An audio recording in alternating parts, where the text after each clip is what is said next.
how did you forget Swinging your it. glasses? So everybody up here is hobbled today. Kyra We're a can't hobbled see. group. You don't have a back. Good Lord. Can you see the buttons at least, Kyra? All right. Is the stream started? Are we on? Jessica, you can only watch one football game this weekend. Which one would it be?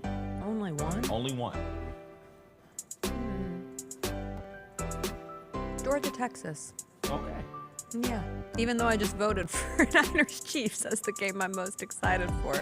Well, yeah, you But I think if I could only watch one. only watching one. Because then I could come back to all these games a week later. Like all these teams. You know what I mean? And I think I can learn the most from Georgia, Texas. Which one are you picking? I take Michigan, Illinois off the table.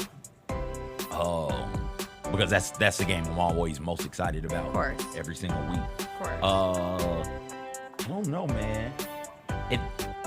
This game could go one of two ways. Purdue could get the shit beat out of them, or they make it really, really interesting against Oregon. I'm fascinated by that game. It feels like perfect spoiler maker weather. That's the game I'm most intrigued What's the by. weather in West Lafayette today?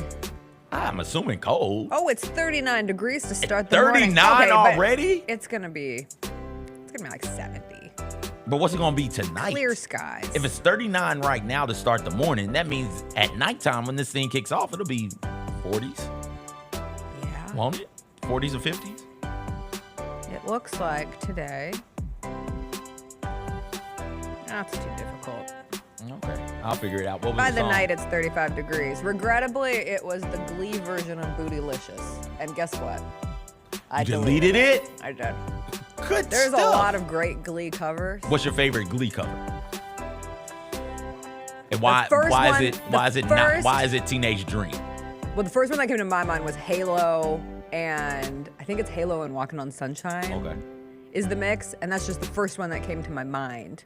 Teenage Dream is a great one. I will seek Teenage Dream out periodically. I also liked they did Smooth Criminal, and the classic of Don't Stop Believin' from the very first episode really set the tone for Glee.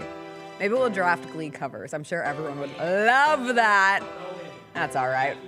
That's all right. What's up, everybody? It is Friday, October 18th. Gonna be a good day. Made it to the end of the week. Jessica Benson with you from the Grind City Media Studios in Memphis, Tennessee. CJ Hurt behind the glass. Coming up on today's show, happy last Grizzlies preseason game to all of us. The Heat are in town. John Morant is supposed to play tonight at FedEx Forum. Plus, we'll get into what the Grizzlies could do with their final two-way spot. It is open.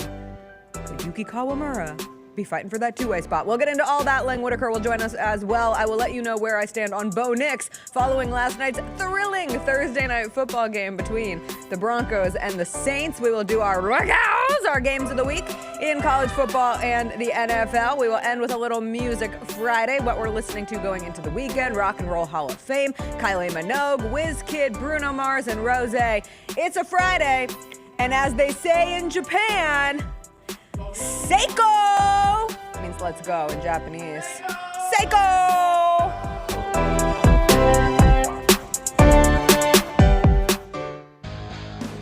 Grizzlies fans know it's the team that gives you the edge. Big River Steel does too. And much like the Grizzlies have recruited legendary talent, we want you to be part of our team. Are you ready to be part of something legendary? Then visit www.bigriversteel.com. That's www.bigriversteel.com.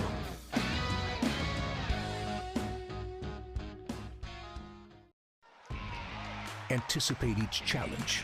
Make a quick response. Capitalize on every opportunity. And win. Greatness won't wait. It's true in basketball. It's true in banking. Grizzlies checking from Pinnacle. Play hard. Bank easy. Open a Grizzlies checking account with at least $100 and a recurring direct deposit by August 31st. And you could receive a $200 direct deposit bonus into your account. Details at grizzliesbanking.com. Member FDIC. How much have you added weight since your rookie year? Bro, I think I was like 20? Rookie, you were 40 pounds. You I'm were like 265. You 265 right now? in between that and like 273. I'm floating in there. You have looked at a scale and it's at 273. With shoes on, but still. Too little. That's not phone posits either, right? The Chris Vernon Show, live on weekdays at noon on YouTube at Grind City Media and the official Grind City Media app. The Chiefs. They're What? They covered for you, Bennett. no, I know, but I'm saying like everyone always tries to write them off, Whole team's hurt. They're 5-0.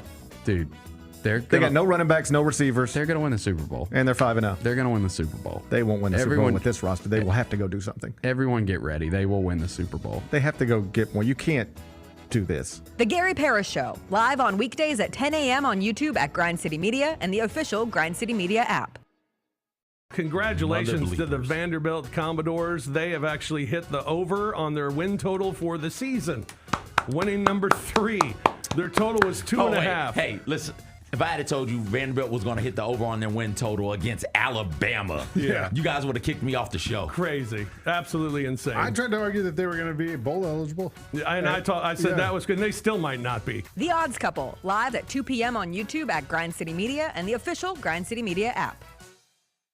What do you think about this matchup against the Pirates and the Bison? Well, the first thing that comes to mind is who in the hell put Gus Johnson as the notable alumni selection when we got Kamala Harris right now that's more relevant? It's 28 people I would have named before I would have got the Gus My Johnson. assumption is, Mike, Hampton will find a way to come up again. Get all of your HBCU sports and culture news by tuning in to HBCU Huddle with CJ Hurt and Mike Wallace. New episodes drop every Thursday on grindcitymedia.com, YouTube, and Spotify.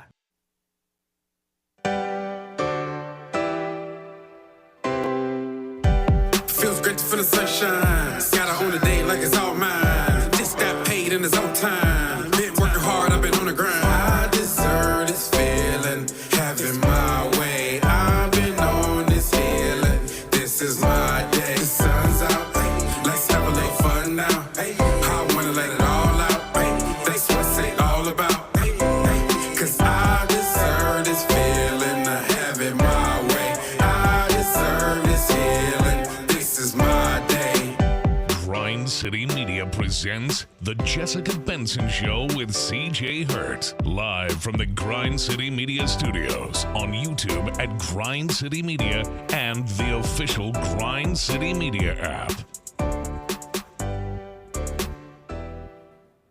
Happy Friday, everybody. We made it to the end of the week. I woke up so very excited because I get to watch John Morant play basketball at FedEx Forum tonight, and I get to watch the Grizzlies finish the preseason. It is CJ's favorite of all the seasons: fall, spring, summer, winter, football season, baseball season, basketball season. But the preseason, I know, is are you okay? Today marks the end. You're so upset. You're sitting. You're not standing. You're so miserable that the preseason is almost over. I'm sorry. How do we celebrate the end of the preseason? I mean, I should have brought the balloons in. Give me your preseason hot takes. Tell me who's the best team in the NBA right The now. Memphis Grizzlies. Did you not see that run by Zach Edey? Did you not hear the great Kevin Garnett going in on how great Zach Edey is on his show yesterday? He called him Zach Alcindor. He compared him to Yao Ming. He said all the Grizzlies have to do is put all that S in a bowl and mix it up, and they're ready to go. Yeah, that's the Memphis Grizzlies for you. Ask me how many other preseason games I watched. How many? Reed Shepherd lit it up last night, You watched Reed Shepherd light it up? or 2 nights ago. You watched Reed Shepherd light it Last up, night. or was that something that popped off on Twitter? You're Oh, like, it was, that it was was highlights that popped up. I said, Okay. oh, he's good. All right. The one who popped up last night, Dalton Connect, scored like 20 points in a row for the Yay. Lakers. Great for him. Good for everybody. I'm thrilled that the Grizzlies will end their preseason. How many points did against LeBron Heat. James score last night? Because he's the I'm one so who's sorry, I don't know that He's off the the one top that's of my actually head. going to be playing in these games. I was going to say, did he play last Yeah, night? good point. No, Great. he did not play last Excellent, night. Anthony excellent. Davis played last night. Okay. At 35 and 10 Okay. in the Oh preseason. my gosh, give him the MVP right now. How did we stop him? I mean, Kawhi Leonard is. That's tough. That's tough. At what point does he end it? I And by hope end it, now. I mean retire. I hope now. I hope now. we brought it up on Odds Couple yesterday, which you guys, if you missed it, go check it out. Grind City Media subsidiary. We talk about the third Saturday in October preview, Georgia, Texas. Give our picks on games. It's great. Go check it out. But when it popped up, we talked about it for a moment. And then afterwards, we were continuing to talk. And the thought that I had was we talk a lot about what ifs in terms of people who never reached their full potential. Right, like Derrick Rose never reached his full. Penny Hardaway never reached. Brandon Roy, never reached their full potential. Kawhi did, but his potential, the length of it was just so. We were robbed of that. Kawhi Leonard, for me, is one of those great what ifs now, because it is like thinking about what he was with the Spurs and in that 1 year with the Raptors, what he could do scoring the ball and defending. Like, come on, man! But we only got it for what, 3 seasons? I feel like we were cheated. We deserved at least 7 or 8 of those. We deserved more. And Steve Ballmer wishes that they had more, because they have to open up that new $3 billion with a B dollar arena, and the face of your team is out indefinitely. Can he still be the face of your team if he's never playing? Like, shouldn't they have another face? I mean, James Harden. That's the face now. That's the face. That's the face. At this age. James Harden is it. Norman Powell, Terrence Mann, Zubats. Make Zubats the face, you cowards. Lean in on it. We'll talk to Lang about the Grizzlies game against the Heat tonight. I am so grateful that the Grizzlies played tonight and did not play last night. The baseball playoffs were fantastic. Guardians got the win in extra innings over the Yankees. I know Mets fans continue to be quite sad because the Dodgers look undeniable. But me and mine were seated for Thursday night football between my Denver Broncos and the New Orleans Saints. And it struck me, CJ, because as we were waiting for Thursday night football to begin, and I was watching a Carissa Thompson interview with Sean Peyton about making his return to the Superdome and coaching back in New Orleans, and Drew Brees was inducted into the New Orleans Saints Hall of Fame yesterday and had his jacket on and all that. And Chris was like, you want to know what I miss? I miss when Thursday night football had aura. And I was like, what do you mean when Thursday night football had aura? Had, as in the past tense. And he was like, I used to be seated for Thursday night football. I used to get excited for Monday night football. And now it just feels like it doesn't have that pizzazz that it once had. I said, well, I think for one, we're oversaturated with not just football, we're oversaturated with every entertainment thing that we want is at our fingertips at any given moment, be it TV shows, movies, music, sports. Like, we don't have to make choices anymore. So when you only had a certain number of football games that you were able to see with your eyeballs outside of the highlights you saw on SportsCenter, and that's why SportsCenter was the best too, like, yeah, you were seated more regularly for a Thursday night football game. You can know everything there is to know about it. Yes. So it's, okay, this is my team. The access we have to these teams is incredible now. You know everything going on over there. Well, not everything. You know way more than what you used to know. And so if you've given me the option, hey, sit down and watch this football game, or go read an article, listen to a podcast, watch a visual podcast about my favorite team, I'm doing that. Yes. And so I'm burnt out by the time it comes time to sit down and watch actual games being played. I get them on that. But I was not burnt out for Bo Nix versus Spencer Rattler. Like, this is why we play the game. This is what prime time was made for. This is what Thursday night football is supposed to be. And I was so grateful to get the opportunity to watch my Denver Broncos win another game. 4 of their last 5 games have resulted in victories for the Denver Broncos. There was a FanDuel prop last night that had Bo Nix and Spencer Rattler each recording more than 10 passing yards in every quarter.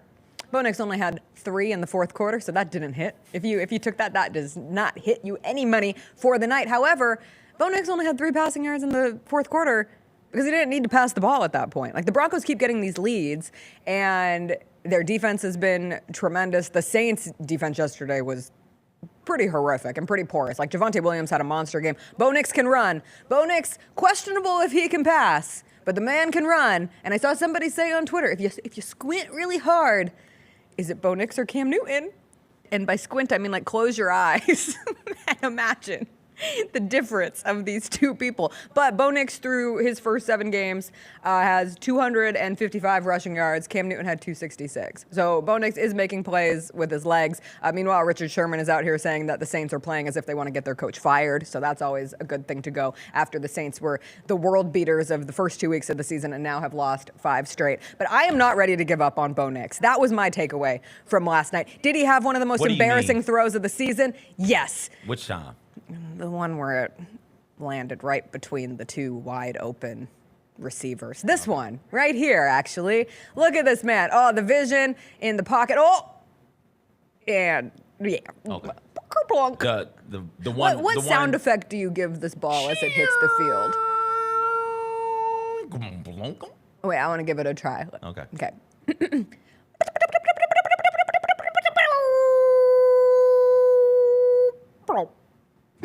Yours is better. Yours is better. It wasn't just this throw. It was 3 in a row on this drive. They're driving. It stands out to me because I was thinking, oh, that's ball game right there. When you miss an interception that clearly, you usually that's it. And then the Broncos got a score out of it also. Driving late in the first half, 13-3.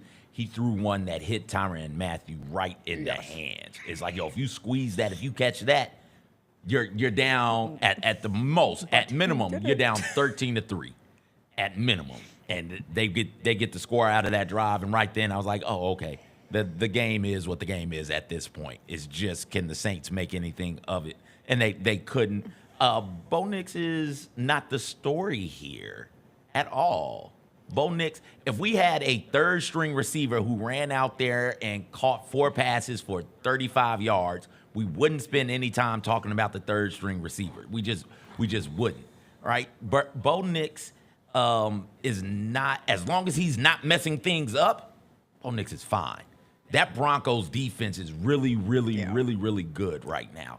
And they can ride that D as far as it'll take them. I look forward to seeing that defense go up against the Kansas City Chiefs in a couple of weeks. That's going to be fun. Now, I will say that Chiefs front will get pressure on Bo Nix. That Chiefs secondary will be hugged tight to those Broncos receivers who have given nothing because Bo Nix gives them nothing. So offensively, that Chiefs defense, I think, overwhelms the Broncos. But their defense is absolutely good enough to get them in the playoffs and to win them games in the playoffs, regardless of who the quarterback is, as long as they're not doing a Jameis type thing where they're or Will Levis just giving the ball away. As long as you're not doing that, that defense is really, really good. And I do think through 7 games, like Bo Nix did have more turnovers early in the season. He's a rookie. He was the 12th pick in the draft. That's why you do put attention on Bo Nix and all of the praise and confidence that Sean Peyton has thrown his way thus far through his, very young career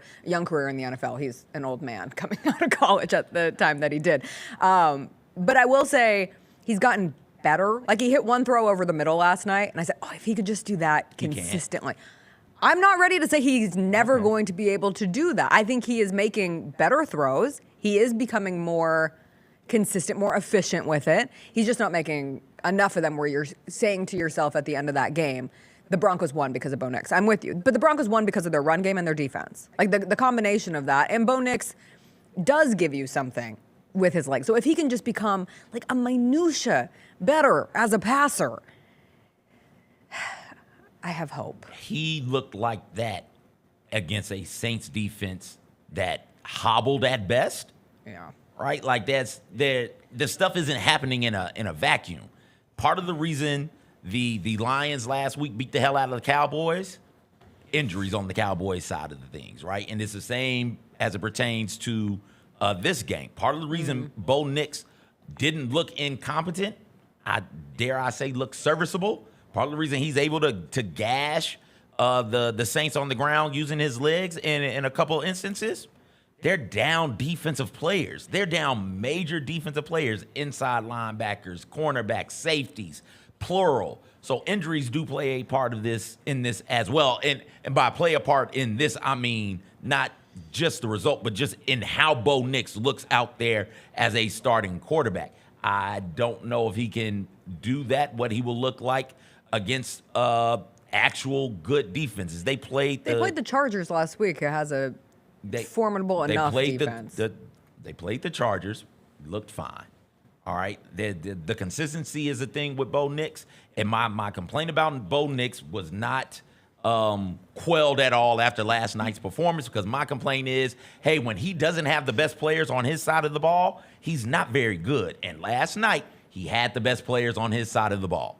That's injuries were part of the reason why. But hey, if you can guarantee me Bo Nix has the best players on his side, I'd rock with him every single time. But you can't guarantee that because this is the NFL. And there will be games where you don't have the best players on your side of the ball. What do you look like then? He doesn't have a great receiving core either. Let's be honest. What? Okay, tell me one. Is Cortland? Cortland Sutton has had many opportunities to prove himself as a premium. He didn't have a catch last night. Yeah, because Bo Nix is a bad quarterback. Yeah, but Cortland Sutton, I'm not putting Cortland Sutton in that world. Like, they don't have.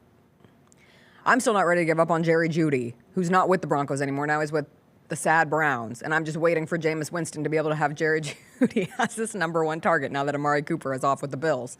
But in terms of, like, players who had a catch from Bo Nix last night, Troy Franklin, Javonte Williams, pass catching back, Marvin Mims, Devon Vile, Lil Jordan Humphrey, and Adam Troutman. I mean, give him no. Someone. Don't give him anything. Give him someone. Get rid of him. Get rid of him. Rid of him. All right, now you're just talking crazy. Would you rather have Will Levis or Bo Nix? Would I rather eat a shit sandwich or vomit soup? Like, what are we talking about here? What do you mean? I guess Will Levis. He's bigger, and I think he can. I don't think he can. I can lie to myself when I squint. I can lie to myself and say, hey, Josh Allen also struggled a little bit in his first season and a half, 2 seasons. So maybe Will Levis is going through some growing pains. I can lie to myself if I squint. Those aren't good options. Those aren't. I just want to. Which one would you rather have? Bo Nix. Okay. Will Levis is a fool at this point. But I will say, and again, that goes back to your point of if Will Levis is playing with this Broncos defense, Will Levis is making enough boneheaded plays in a game where you are not winning 4 of your last 5. Because at some point, Will Levis is putting you in a position where either you're having to play from behind or giving up the ball in a critical moment of the game. I think some of that is also coaching. Sean Peyton looked up and said, hey, you know what? No, we're not doing this with him. I'm not ready to put all the credit on Sean Peyton. I think Sean Peyton was able to ride on the tail of Drew Brees. I understand that. We think Sean Payton's a good coach? Yes. Definitively. I think so, yes. All right. Definitively, yeah. You win.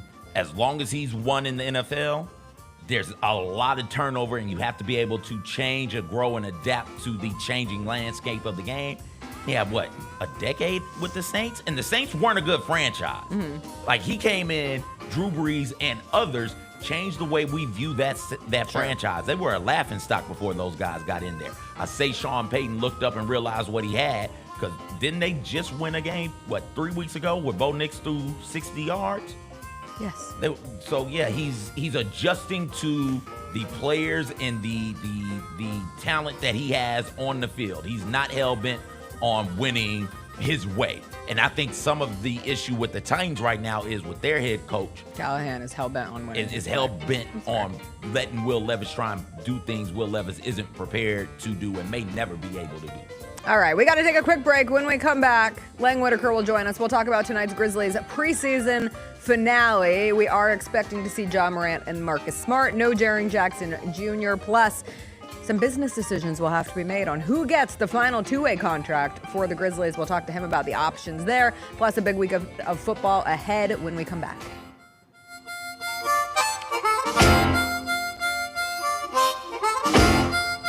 We got to talk about the best wrestling that we watched all week.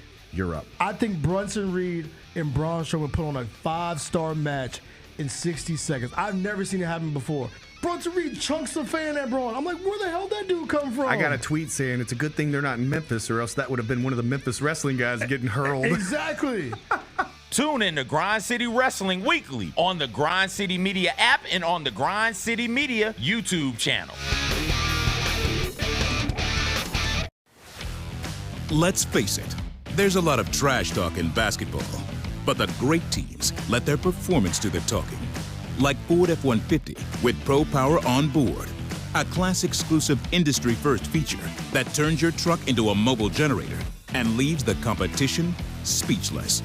Ford F-150, official truck of the Grizzlies. Greatness starts here at your Mid-South Ford dealer. Class is full-size pickups under 8,500 pounds, GBWR. At Southland Casino Hotel, it's time to work hard, play hard with our $500,000 giveaway. Earn entries October through November 9th and take home free play and amazing prizes on select Saturdays, including a big rig. Stay connected on social media for weekly drawing clues. Join us November 9th for the grand finale drawing where you could drive off in a four-wheeler, side-by-side, or big rig. Work hard and play harder at Southland Casino Hotel. Must be 21 plus. Play responsibly. For help quitting, call 800-522-4700. We have not talked to you since we got the big fella that's going to go next to you. What has impressed you about him, though? Just being on the same court with him, because you've watched him a lot in college. You got to see him. We got to see him very, very little in summer league. Very quick twitch, like decision making. Yeah. No real fear of anything. Like very vocal, able to talk through the game. But I mean, like, do win Player of the Year twice. Like I know. The Chris Vernon Show, live on weekdays at noon on YouTube at Grind City Media and the official Grind City Media app. Congratulations to the Vanderbilt Commodores. They have actually hit the over on their win total for the season. Winning number 3. Their total was 2.5. Hey, listen. If I had told you Vanderbilt was going to hit the over on their win total against Alabama, you guys would have kicked me off the show. Crazy. Absolutely insane. I tried to argue that they were going to be bowl eligible. And I said that was good. And they still might not be. The Odds Couple, live at 2 p.m. on YouTube at Grind City Media and the official Grind City Media app. Is Ja Morant the player in the NBA with the most approved going into this season? Ja Morant is one of the best players in the world. He's one of the best players in the world. On the court, there is no question, barring injury, that what Ja Morant is. Hey, Grizzlies fans, be sure to tune in to Grizz Beat, where the panel and I break down all things Grizzlies and take a look at the rest of the NBA as well. The show is live every Wednesday, 2 p.m. on YouTube at Grind City Media and the official Grind City Media app. What do you think about this matchup against the Pirates and the Bison? Well, the first thing that comes to mind is who in the hell put Gus Johnson as the notable alumni selection when we got Kamala Harris right now that's more relevant? It's 28 people I would have named before I would have got the Gus Johnson. My assumption is, Mike, Hampton will find a way to come up again. Get all of your HBCU sports and culture news by tuning in to HBCU Huddle with CJ Hurt and Mike Wallace. New episodes drop every Thursday on grindcitymedia.com, YouTube, and Spotify.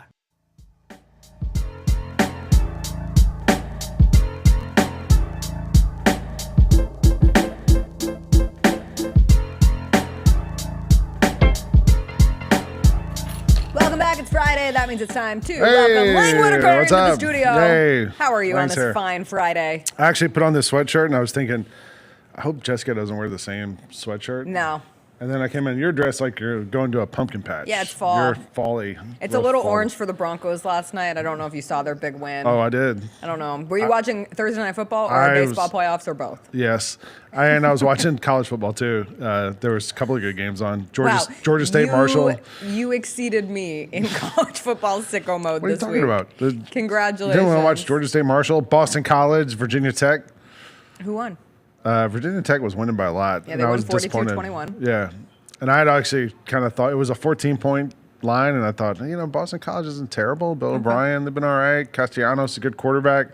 And he couldn't pull it off. But, I watched a little bit of all that stuff last night. And I was mostly Thursday Night Football. I was just hate watching the Saints. I know. You which are I a like to resident Saints hater. So what I mean, the hell look, there's happened to many them? people around this country who are resident Saint haters. Our resident, like our Grind City Media. You are Mr. Georgia. You are I hate the Saints. I'm from Atlanta, so I don't cheer for the Aints. Of course not. But, the Aints are just, what do you mean what happened? Like, that's what they are. Dennis Allen's like one of the worst coaches in the NFL. They don't want him anymore. They won one of the first games. I think they won their first 2 games this season. Two. Yeah, they blew out people. We have an ad. One of our greatest of all time, aged, very, very poor sour milk of the Odds Couple, Grind City Media subsidiary, as CJ said in the first segment, but saying the Saints are the best team in the NFL, and now they've lost 5 in a row. Yeah, they stink. Yeah. So I mean, and look, Spencer Rattler's a quarterback. What are we?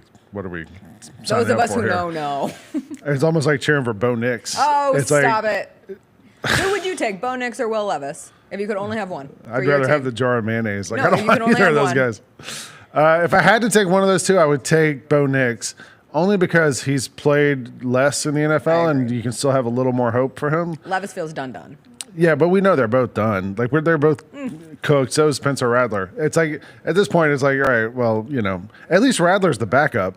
At least he's not your regular starter. You have another guy who's ostensibly better, who's struggled the last few weeks also. So, like, if you're a fan of any of those teams, I would take the Aints out of those three, just knowing that Carr is your actual quarterback. Yeah. Like, I've never had any doubt that Kirk Cousins was the right quarterback for the Atlanta Falcons. No, you never have. And I knew all along that it was going to work out the way it has. I'm so happy for you. Yeah. That's been great. With the baseball playoffs, can you tell me why this guy's nickname is Big Christmas? No, I cannot. I love it. Yeah. The guy who hit the game time. His first name is like almost unpronounceable. Yes, but his last name is Noel. Which I get, yeah. Youngkensi? I'm not sure. I feel bad. I absolutely just butchered that. But Noel, which is why I assume he's Did you Big hear Christmas. the Spanish language call of the home run? Yes, he hit it was last night? fantastic. Yeah, and the guy starts singing Feliz Navidad. Yes. Yeah, it was great. That was an awesome moment last night. The Mets are about to get knocked out. That series is 2-1, I think, now. The Guardians finally won one in that. So, I don't know. Looking more and more likely. Unless, the Guardians could be the surprise, make it to the World Series. At this point, that's take all on I'm the rooting for is Dodgers. just surprises. Like, Okay. I don't want it to be the Dodgers and the Yankees. As a lifelong Yankees fan, Yes. it feels like, a real testament to It's what we do. spend money and good things happen. That's the American way. I mean, it's the same with the Dodgers, right? Yeah. Like they spent all this money, so like I'd like there to be one surprise team, and it says a lot that we're considering the Mets possibly one of the surprise teams when they spend as much money as anyone else. Exactly, So. absolutely. Grizzlies preseason game Let's tonight get it. against the Miami Heat. You were out at practice yesterday, right? I was, yeah. John Morant expected to play tonight. Marcus Smart expected playing. to play tonight. We never can get everything good at once. Jaren Jackson Jr. not playing tonight. Yeah, but we do still have like 5 days until the real season opens. I wasn't in practice 2 days ago, but apparently when the media was allowed in, they saw a snippet of Jaren playing. And Taylor Jenkins said yesterday at practice that he thought the thought is with Jaren, let's just be safe, and then they're going to ramp him up starting next week and make sure there's no, as they go to full participation, give him Monday, Tuesday, whatever. You have the whole week to like get him ready for it. So, but John, Marcus Smart, yeah, they're good to go tonight. I think Cam Spencer's still out, and Gigi's out, and Luke Kennard's had like some soreness, so I don't know if he'll play or not. I think the expectation is he won't Probably. play. Which so final preseason game, the results don't matter, but in terms of takeaways we can have, who fills that spot for Luke Kennard off the bat? If the Grizzlies are without Luke Kennard to start the season, along with Gigi and Vince. I mean, I guess Marcus Smart comes in and plays like that secondary ball handler thing that Luke's going to do. Scottie Pippen would probably do a lot of that too. Yuki Kawamura, perhaps, coming in, taking some shots. Okay, the real question for Yuki is, does he get the two-way spot? I know. Because now with Scottie Pippen Jr. getting the full-time contract with the Grizzlies, there is a two-way opening. I saw DeMichael Cole had a piece that the Grizzlies are weighing between Yuki Kawamura and Mal Pereira, who spent some time with the team last year as they were going through their injury-riddled adventure. Two Olympians. I saw that you took this video of Yuki and Mao going shot for shot at Grizzlies DeMichael practice. and I were actually standing there watching this, talking about like what would happen. Like it's going to come down to these two guys. What's your take on it? I could see it both ways. Like with Pereira, like he's been in the league. Last year he played in the league, was on the hustle on the Grizzlies. Had 2 10 days, I think, with the Grizzlies. Taller, was 6'10", athletic, all that. With Yuki, I guess like the upside is like we haven't seen him in the NBA, and we don't know how he translates as well as we know about Mao. Also with Yuki though, like I don't know, like does he want to play in the G League? Does he want to do a two-way deal? Like that's a question for him that I don't know the answer to. I don't know if he would have the option of going somewhere else and making an NBA roster. Yeah. Like that might be the closest he'll get. Maybe he likes these teammates. He seems to enjoy practice and all that. So I think partly it's a Yuki question, and then partly it's a Grizzly question. And at this point, why not let him have that two-way spot? That's how I trend. And part of it is just because we all have fallen in love with the Yuki Kawamura story, and it has been so fun to have an international component to this team. There is a bit of that. I mean, Mao is too. Mao is as well. Yeah. And you know, like we have an international team. Santi Aldama is from Spain. Even Only Spanish Zach player in the Edey- NBA this season. Did you know that? The only? Yeah.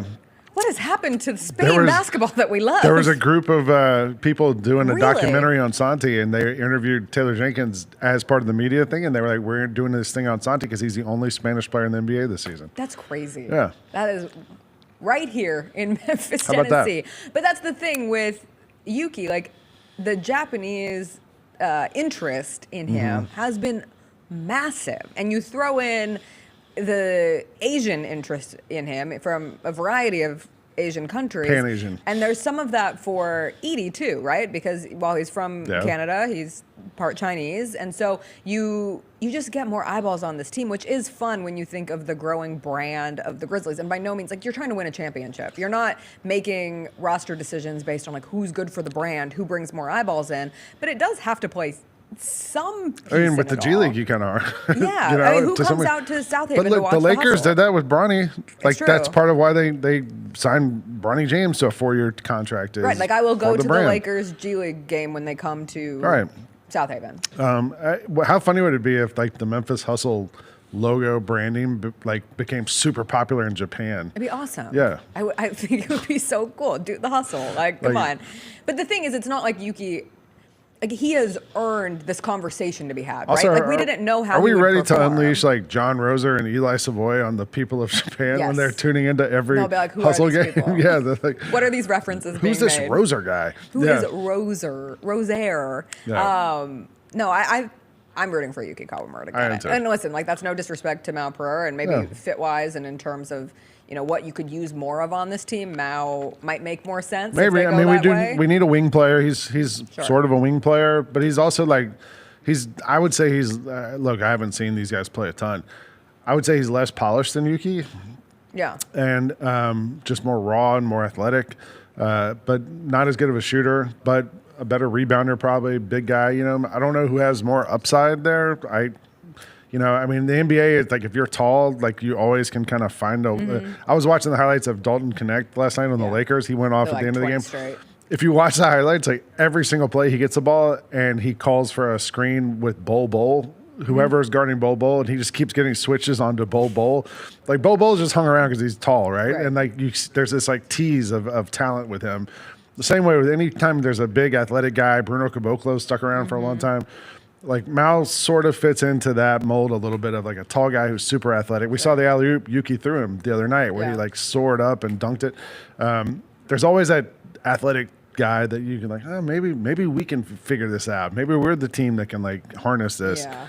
But then with Yuki, is this the guy who, despite his height, is awesome and makes some great reads, great passes. His court vision has been impressive. He's hit some big threes in the game so far. He plays a flare. Like he turns every pass into a no look and all that. Like He's he's so incapable fun. of doing a normal pass. Every single one's a no look at this point. It's amazing. We'll see what he looks like tonight. I am excited for, in terms of what that Luke Kennard injury could mean, like the continuation of Jalen Wells. Yep. He is in a position where when he was drafted by the Grizzlies, I don't think the expectation was that he could be needed as much so early, but he has certainly taken advantage of every opportunity in front of him thus far, and I say just go with it. Yeah, he's been great. I love like that he looks like he fits in physically. Like I think defensively is where usually rookies have the biggest struggle learning how to rotate, how to not foul, all that stuff. But he looks great so far. It's a rematch of the Summer League Championship. I just realized.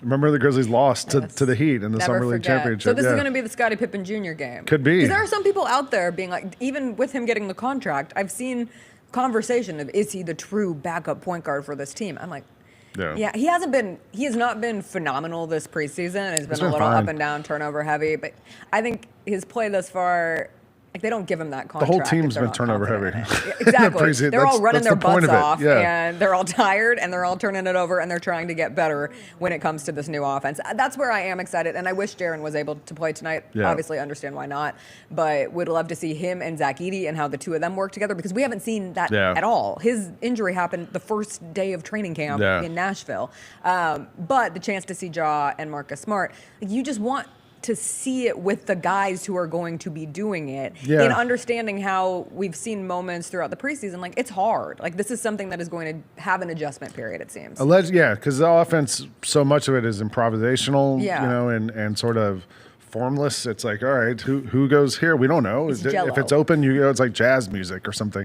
Some jazz. So like you kind of have to get used to playing with people so that two guys don't cut to the same spot. Yeah. Like, if it's the same two guys, you realize, last time he went, so I'm going to let him go. It's like Bo Nix trying to throw to two wide open receivers and just plopping it in the middle. My favorite cartoon sound happen. effect, by the way, when you guys were doing that was the other day, my son and I were somewhere, and I was trying to do something, and I slipped. And I, in place, ran in for a split second. Oh, that's a good one. And I was like, that is such a perfect sound effect. That it sounds like that thing. I was like, that is the best sound effect. That's the most accurate one, probably, of the cartoons. Oh, now you have me, wanting to come up with best. Cartoon sound effect. Kapow! That would be a good draft, cartoon sound effects. Tom and Jerry. They don't speak, but every now and then Tom will get hit on the big toe or upside the head, and he'll yell. Yeah. Like that one is a good one. When we played, who did we play here the last summer league game? You mean the last preseason game? Yeah, whatever it was. I was doing the radio with Hasseltine, and there was a Charlie Brown on the other team. And I was like, whenever he comes in the game, they should play the wah, wah, wah, wah, wah, wah. That is a good one. It was the Hornets. The Hornets. How dare you forget about the preseason It's all Hornets mixed with together no in my LaMelo Ball. What that meant for the team. splat the Wile E. Coyote makes Splat is good. as he hits the ground. Yeah. Yeah, the sound going down, the whistle going down, and then the sound he makes. What about on you remember it's not really a sound effect, but on the Super Friends, remember that cartoon? Yeah. Whenever they would cut to this, and it would go or whatever the sound it would make. Yeah. Well, we'll get all the sound Anyway. effects for Grizzlies Heat tonight. What if we Anything had else sound that effects for that? I wish we did. Is anybody else doing this halftime thing tonight? I'm doing it. What are you doing? Something like Grind City Media personality. They said you couldn't do it because you have radio. I do have radio. Some sort of skee ball thing at halftime. Oh, I suck at skee ball. I don't think it's real skee ball though. I think it was some sort of human skee ball or something. Huh. It's also Breast Cancer Awareness Night, and there's going to be an interview with Gigi Jackson and his mom, who is a breast cancer survivor. So be sure to be on the lookout for that because they are adorable. That's awesome. Every time, Gigi just has that infectious personality, and then meeting his mom, you see where it comes from. There's Gigi so many moved around the corner similarities. from me, and they drove by me the other Neighbors? day and just waved. And I was like, "Hey, what's up?" Are you gonna make him food like you used to make for Steven Adams? We could talk about that. Okay, that's nice. I've seen a lot of Rockets fans who are like, wow, I didn't know how effective Steven Adams was going to be after watching him in the preseason. And I can't look at those tweets because they make. We're fine. We're all in on Zach Edey now. Yeah. We're here. But there will always be love. By the way, for you know who's having Steve-O. a tough preseason? Miles Turner. Not only did Zach Edey turn him into barbecue chicken, but then he got dunked on last night pretty bad. Yeah. Did you see the Kevin Garnett piece on him talking about Zach Edey? Yes. It has been fun to see. Zach Alcindor. Yes. And then called him Yao Ming. And Yes. it's just been nice to see. I don't know. There's been a lot of, I guess we'll call it disrespect of the Grizzlies going into the season, preseason rankings, player rankings. I know ESPN finally dropped their top 10 job. Remember, though, we don't care about those things. No, we don't. We can't care about them. But it is nice to see some voices along the way being like, I'm really intrigued by what the Grizzlies are going to be. I this like year. it, but I also like who the voices are. Exactly. Like the ESPN rankings is just a bunch of writers dumb. and stuff and whoever. I'm not calling them dumb, but the rankings are dumb. Yeah. We used to do the rankings when I was at Slam Magazine every year. We would do the 50 best players in the NBA. And the only reason we did it was so that me and the guy who did it could go to Outback Steakhouse and have lunch and come up with the list and come up and expense our lunch. And that was the main reason we did it, was just to get out of the office and do it. There was zero real thought or planning behind this. So the thing I like about the Zach Edey stuff is consider the source. It's Kevin Garnett. Right. It's I kind of value his opinion over some of these other ones. Sure. Also, some of the stuff was Zach Edey's not going to fit. It's not going to work in the NBA. And he hadn't played a game. let's see what happens. chill. Who knows? Maybe it works. Yeah. It's worked in the preseason. Looks It's worked pretty in good. Summer League. I can't wait to see it work in real time. The Tony Bennett news was weird yesterday. Yeah, it right? was odd, So right? Tony Bennett retiring from Oh, I thought you meant Virginia. the duets album. No, didn't that Tony Bennett finally pass? He did. R.I.P. He did, I yeah. loved that Lady Gaga treated him as As her her special. It grandfather. was like what Kirk Herbstreit does with Lee Corso. Lee Corso. It's like She did Michael with Tony Penix and Kirk Bennett. Cousins. Yeah, exactly. But no, out of nowhere, like the college basketball season is weeks away, and you find out that Tony Bennett is retiring. I did think someone had this stat, which you know deep down, but to see it spelled out, that he's only won 6 NCAA tournament games in the last 7 seasons, and they all came during their 2019 championship run, which Jay Huff was on that team now with the Memphis Grizzlies. But he lost the opening round game in 2018, 2021, 2023, and 2024. That's crazy. And also still a successful career and still absolutely bizarre to see him leave for non-health related reasons. Many are speculating that it's the continued changing of the transfer portal and NIL, and this is what he signed up for. I don't know. I thought the interesting theory that I saw floated. Dean Smith's theory. Yeah, there was Bomani Jones posted it. I don't know who else came up with this. That he's doing it at this time because he has whoever his assistant is. He wants them to get the job, and if you did it at the start of the summer, there would be a whole coaching search and all this stuff. Now they kind of just have to give it to the. That's exactly person. why he did it. We've seen not just Dean Smith, but we saw Wisconsin do this not too long ago, whereas right before the season, it's like, oh, I'm out. Yeah. Good luck, guys. And they do that, so you have to hire the assistant.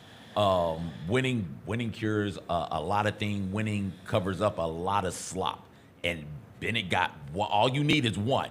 Bennett has one, and we probably won't talk about how bad of a tournament coach he really was. No, we'll talk about him as a championship winning head coach. He got a national championship and a conference that has Duke and North Carolina. He was every bit Two-time coach of the year. Two-time coach of the year. Yep. A lot of regular season championships, a lot of tournament championships. But the one that matters is that one, you just got to get there once. We're not going to mention the UMBC thing and talk. We'll mention it because it's a great upset, but we won't talk about what a debacle it was for Bennett in Virginia. We'll talk about it more from the UMBC side, only because Bennett got that one championship. It's like Who did Jim UMBC Boeheim. beat again? It's like Jim Boeheim. You win one, that covers the whole thing up. It makes good for 40 other years or whatever. Also, it's Virginia, so I feel like it's a little bit of a different Yes, that's the other part of it. level. Not a traditional power. Yeah, and it's an academic school, focused school. So if you can just be competitive, To we'll keep you around. push back on some of that though. Duke is an academic school. Yeah, well, also Duke's on like that the outlier though. But it's like I don't know, Georgia Tech sort of the same way, where it's like an academic focused school. So if you're okay, you'll be all right. Did you know that I didn't know Duke was an academic school? And I applied to Duke. I applied to way too many colleges in that process, but I totally flipped off my Duke application and thought that I could just BS it and send it in and could treat it as a safety school, and then I got denied. Well, the best part is that I had no idea. The best part it's is so embarrassing. I would thought you were going to tell us that and be like, but I was 10. But you were a senior in high school. I was a senior in high school, and I was applying to all the very stupid Ivy League universities, and I was trying to find other schools to, be more realistic for. And so Duke comes around, and I remember I was at a friend's house. It was a girls' sleepover, and I was like, oh shoot, I forgot to write the last 2 essays for this Duke application. Yeah. Let me go crunch these out really fast. And I just and they were all about basketball. They were all about how much I admire They're Coach about K. Dean Smith's better than Coach K. My son the other day said to me, my son's 11. He said, he hasn't even got to the point. He hasn't even thought about where he's going to high school, much less college. But he said to me the other day, he goes, if I go to college and to play basketball, he goes, I'd probably think, Georgia, because he likes Georgia, or Duke, or UNC. He goes, if I have to go for academics, I guess Stanford. I told Brevin Knight this. It's okay. Stanford denied me too. Oh, really? Oh, hell yeah. Did you jot off a thing for them too? No. I took that All one right. very seriously and was very, very sad that I didn't get into Stanford. I really wanted to go to Yale. That was my dream because I did summer school at Yale. These are all I know, the it was blue insane. bloods. This is awesome. You should. I'll show you my. Sorry you had to go to USC. Oh darn! So sad. I ended up picking between all the California schools, between Cal, UCLA, USC, and NYU. Those were my my final four, as we It's call like them. like a dream Yeah, scenario. but I got denied from every Ivy League university. Oh. That was embarrassing. Maybe there was like collusion. I think they got so. together. And they all sent their denials on April 1st, on April Fool's Day. Yeah, that's rude. Rude right there. And I think Duke did too. Anyway, how good do you feel about Georgia this weekend against Texas? I think we're before going to let you lose. Yeah, I think Georgia's going to lose. We got so Solid many way to guys who are sell. hurt. Like 2 of the offensive linemen are hurt. Our best inside linebackers hurt. 2 of our top 3 running backs are hurt. 2 of the wide receivers are out. Like everybody's hurt. And Does that include the wide receiver in legal trouble? yeah, one's suspended, one's injured. Like it's just been a long start of this season for Georgia. Like we've touched before the season, Georgia has such a hard schedule. Yeah. And now it's starting to catch up with them a little bit. And now they have to play the number 1 team in the country at Texas. So if Carson Beck has a great game, maybe they do it. But we haven't had one of those games where everything clicks for all 4 quarters. And maybe that happens. If it does, Georgia has a chance. I also pointed out on the odds couple this week. I don't know if you saw Carson Beck hard launched his relationship with Hannah Cavender, Yes. Influencer, social media influencer, and University of basketball Miami player. women's basketball player. Yes. Yeah, so it's been a big week for Carson Beck and the Georgia Bulldogs fans. Happy for his success. Yeah. We'll see if he can get it done this weekend. Lang, see you on the skee ball tonight. Yeah, we'll You're be not there. on the radio, right? No, just right. doing something pregame, our grand experiment, and then halftime with you. Beautiful. Can't wait to see it. We will. We don't do the postgame tonight, right? We don't have the rewind. No, not till yet. the All right. real season. We save it for the I regular have a season. surprise for the real season too. Uh-oh. Just you wait. All right. Just you wait. All right, we'll take a quick break. When we come back, it is time for our RAGGOWs, our games of the weekend in college football and the NFL. We will also be getting Game 4 of the WNBA Finals tonight. We'll get into all that on the other side.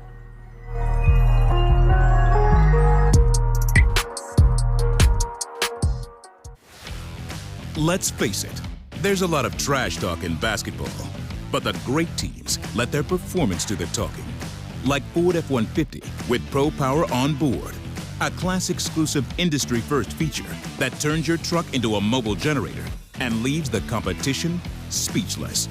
Ford F-150, official truck of the Grizzlies. Greatness starts here at your Mid-South Ford dealer. Class is full-size pickups under 8,500 pounds, GVWR. Sonic Radio. Welcome back to Sonic RNDIO. That spells radio with me, the CIO. This just in, the new Sonic $1.99 menu lets you build a crave-worthy meal for just $1.99 an item. Whether that's a creamy shake, crispy tots, or a quarter-pound double cheeseburger. This just out. Ostriches. They're mean, not very cute, and in my opinion, way too big for a bird. Don't miss the Sonic Fun 99 menu. 5 items, always $1.99. Live free, eat Sonic. Tax not included. See menu for details. Somebody else we have not seen in a long time is Morant. Since you've seen him, does he look any different to you, or is this the same superstar Ja that we were used to? He's always getting better, so you just got to watch out for that. That's. And it's a he's revenge tour. yeah. It's a revenge tour, like the world's forgotten about me. And I don't think they forgot. The Chris Vernon Show, live on weekdays at noon on YouTube at Grind City Media and the official Grind City Media app. The Chiefs. They're What? They covered for you, Bennett. no, I know, but I'm saying everyone always tries to write them off. Whole team's hurt. They're 5-0. Dude, they got no running backs, no receivers. They're gonna win the Super Bowl, and they're 5-0. They're gonna win the Super Bowl. They won't win the Super Bowl with this roster. They will have to go do something. Everyone get ready. They will win the Super Bowl. They have to go get one. You can't do this. The Gary Parrish Show, live on weekdays at 10 a.m. on YouTube at Grind City Media and the official Grind City Media app. Is Ja Morant the player in the NBA with the most approved going into this season? Ja Morant is one of the best players in the world. He's one of the best players in the world. On the court, there is no question, barring injury, that what Ja Morant is. Hey, Grizzlies fans, be sure to tune in to Grizz where the panel and I break down all things Grizzlies and take a look at the rest of the NBA as well. The show is live every Wednesday, 2 p.m. on YouTube at Grind City Media and the official Grind City Media app. What do you think about this matchup against the Pirates and the Bison? Well, the first thing that comes to mind is who in the hell put Gus Johnson as the notable alumni selection when we got Kamala Harris right now that's more relevant? It's 28 people I would have named before I would have got the Gus My Johnson. assumption is, Mike, Hampton will find a way to come up again. Get all of your HBCU sports and culture news by tuning in to HBCU Huddle with CJ Hurt and Mike Wallace. New episodes drop every Thursday on grindcitymedia.com, YouTube, and Spotify. We got to talk about the best wrestling that we watched all week. You're up. I think Brunson Reed and Braun Strowman put on a 5-star match in 60 seconds. I've never seen it happen before. Brunson Reed chunks a fan at Braun. I'm like, where the hell did that dude come from? I got a tweet saying it's a good thing they're not in Memphis, or else that would have been one of the Memphis wrestling guys getting hurled. Exactly. Tune in to Grind City Wrestling weekly on the Grind City Media app and on the Grind City Media YouTube channel.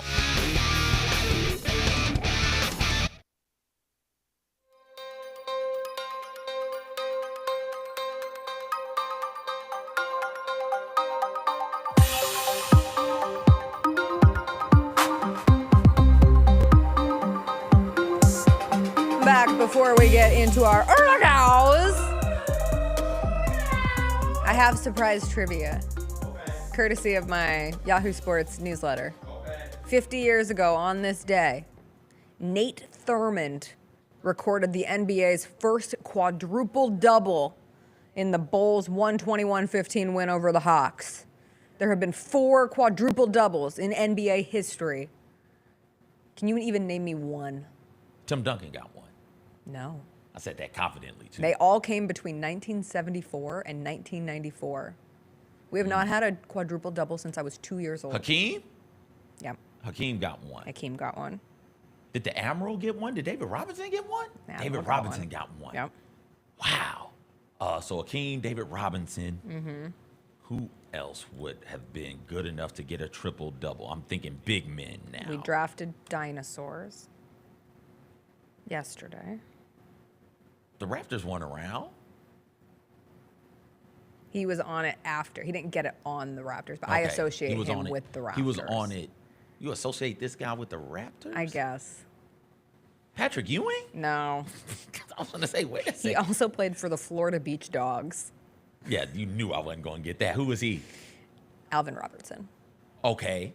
All right, Alvin Robinson. That's it. Those are your 4. Say him again. Thurmond, Alvin Okay. Robertson There we go. in 1986, Hakeem in 1990, and David Robinson in 1994. Yeah, we used to Who make- will be the next quadruple double? Victor Wembanyama. Wemby. Giannis, maybe. Maybe. It's crazy that we haven't had one since Draymond 1994. almost had one here.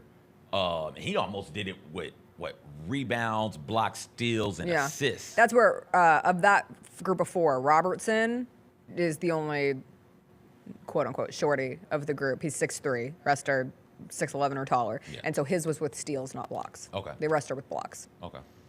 But I think Wemby's the obvious. Wemby is, who else has that potential to be like, oh, no, he could go out. Hey, part of the reason the Kawhi injury news sucks. Could be and Kawhi. Kawhi at his height was somebody who was like, oh, he could. And Kawhi could do it with points, rebounds, steals, and blocks. So he could get like a defensive triple-double. Oh, gosh. Yeah, it's not. We don't make a whole lot of quadruple-double type dudes. I know. Especially I hope I now get to with see how it with we, my eyes. we treat the bigs now. Yeah. You got to be a really versatile big to be able to step on the court. You don't get to just kick it on around the rim anymore. All right, let's do our RAGGOWs, our games of the weekend in college football and the NFL. I will start with my first college game of the weekend. Give me Alabama, Tennessee. I cannot wait to see which fan base is in more of a tizzy following this game this coming weekend. We get it at 2:30 p.m. on ABC. Alabama 3-point favorite. Alabama 7th ranked. Tennessee 11th ranked.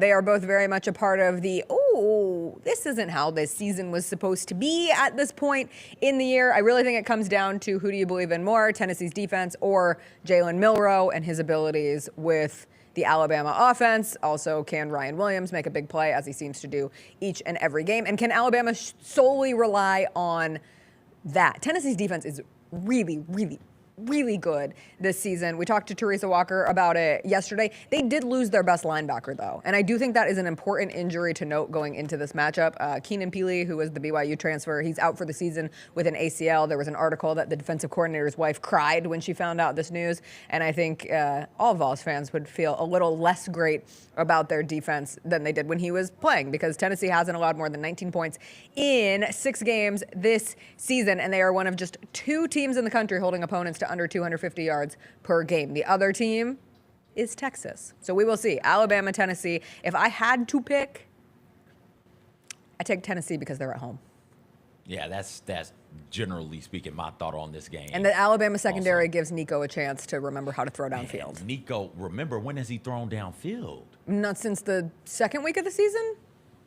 Yeah, and that's against a North Carolina State team. Exactly. He's only thrown downfield twice in his college career, college career. Let's be clear. Nico still has a lot to figure out. That's the NC State game is the only game he's thrown for over 200 yards this season. Against FBS competition. He lit FCS, Chattanooga up for like 300. And you think about 314. Nico, you think about Nico's like bursting onto the scene in that Iowa Bowl game. He did that with his legs, not with his arms. Right. And as good as Tennessee has looked at times this year, beating decent opponents, it's not necessarily because it's Nico. Like, how many times do you leave a game thinking, hot damn, that Nico Collins kid? Ooh, boy, they got something special there. I'm intrigued by this game. Also, I'll be on my couch to watch this. My first game of the week, though, is Indiana, Nebraska. Here we go. What a beautiful Big Ten game. Let's find out. Indiana's undefeated. If you ask me, most surprising undefeated teams in the nation, Indiana is up there for me. It would be Army, Navy, 1, 2. I'd figure out how to order those, and then Indiana. That is really, really surprising. You look at their schedule, though, they hadn't played a whole lot of competition. Here it is, right here.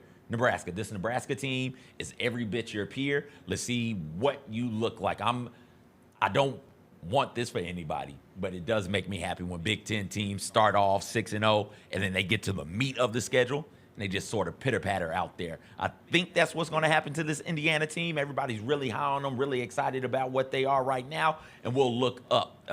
They got 6 wins right now. They got 6 games to go. We'll look up, and they'll be like 7-5, 6-6. I'm so glad that I already know my expectations of USC. Yeah. You know, like we're here. We play Maryland this week. We're about 2, 3-3 Big Ten teams meeting in Maryland. What more could you ask for in this life? I swear to God, if USC loses another game, I'll lose my mind. What was that? If USC loses to Maryland, the Nebraska game's in 3 weeks from now. That one feels icky. Looking ahead on the USC schedule, but I feel like we could get right against Maryland and Rutgers. But how many Big Ten teams in history have said, I feel like we could get right against Maryland and Rutgers, and then like, something tragic happens? Everybody gets right against Maryland and No, Rutgers. not everyone. If you can't get right against Maryland and Rutgers, I got bad news for you, dog. Who are Maryland's wins over this season? You're just not right. You aren't. They beat UConn, Virginia, and Villanova. Hey, I brought this up on the Vernon Show. Did you know UConn is 4-2 this season? No, why would I know that? Exactly. Because I haven't been like beating the drum of UConn. And nobody should beat that drum in football. I've been watching UConn practice clips.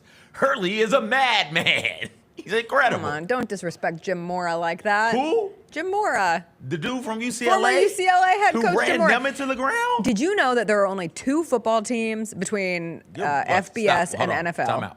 You're really on this did you know train today. You're really trying to educate the people. Go ahead, though.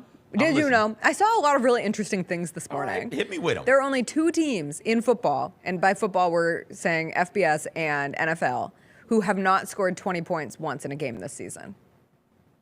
FBS and NFL, yes. Only 2 of them. Only 2. Only 2. Only 2.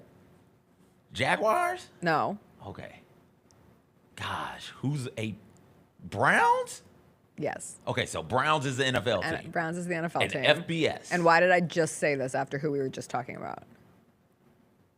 UConn? It's a Big Ten team. UCLA. Yeah. UCLA and the Browns. Those are your only 2 teams who haven't scored 20 points this season. Boo-hoo. So sad.